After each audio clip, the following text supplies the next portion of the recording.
I mean, I had spurts where I played good, but it wasn't where I wanted to be at. I wasn't playing like my normal self. I mean, roles changed a little bit. They wanted me to focus more on just being a defensive player and a spot-up shooter and whatnot.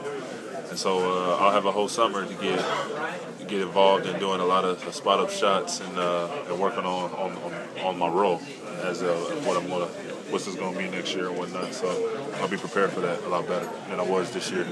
Courtney, what does it say about this team? Obviously, you guys were down 3-0 in the series, come back, win a couple games, and even tonight make that big comeback. I mean, it shows that guys was out there competing and they showed heart and they showed great character. To be down, I think it was 26 and still competing there and rally that run to get it within, I think it was 4 at the lowest. So it just shows that guys really wanted to win. They was out there competing. You guys feel, obviously you don't know what the future holds with Parolin and KG. Did you almost feel like you guys were kind of fighting up there for those guys, especially? I mean, of course. I mean, like you say, you never know what the future may hold.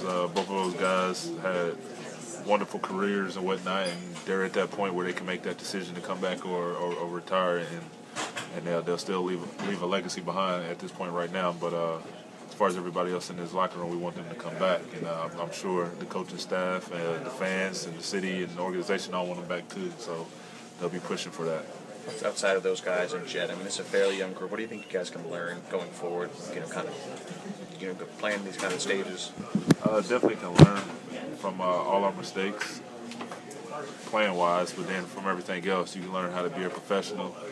From Paul, Jet, and Kevin, I mean, you learn how to become a better player watching those guys, seeing how they work every day, how they take care of their body and how they carry themselves. So you can learn a lot on and off the court. Outside of obviously disappointment, what was the feeling in the locker room after the game was over? I mean, everybody was mad. It was frustrated, especially losing on our home court. We never wanted to do that. And for the most part, I mean, once we got over that feeling, it was just that feeling that we know that we went out there and gave it our all. Like I said, we was down 26 and we fought all the way back. Made some big plays, but then they made plays also. And so it was it's kind of one of those feelings where you're upset about it, and then you kind of get over that upset point and you start thinking about the game. But I mean, for the most part, like I said, we can learn a lot from what happened. If everyone's back and healthy next year, just what do you think this team's capable of? Definitely a late run in the playoffs. So, like I said, when you get everybody healthy, it'll be a different team. It'll be a different flow and a different look out there.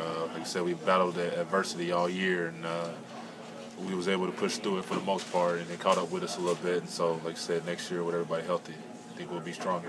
One of the big themes early in the season was finding an identity, finding consistency. Do you think you guys found that identity? And if so, who were the Celtics this season? I think we had stretches that we did, that we found it. And then, like I said, battling adversity, we had injuries, and then pretty much brought us together. And we knew that we was going to have to be that scrappy and that tough and defensive team. When we was going 6 games in a row, we had that little stretch. But we know that we had to continue to fight. So I think our identity was definitely being fighters. Like I said, today we showed that with, I mean, we got down. We didn't want to be down that much. And then, like I said, we didn't give up, continue to fight. For you personally, how did this season go compared to how you expected it to go when you first came here? I mean, I expected it to go smooth. I expected to win and be playing late into June. But me personally, my performances, I was a little bit inconsistent all year, more than what I would like to be. I don't want to be at all, but I was. But so like I said, I told Jessica I'm gonna get back to working in a week and work on all those things that I struggle with out there as far as. When they needed me to be a ball handler, get better at dribbling, shooting, get in the gym and get shots up and whatnot, and just continue to work on my all-around game.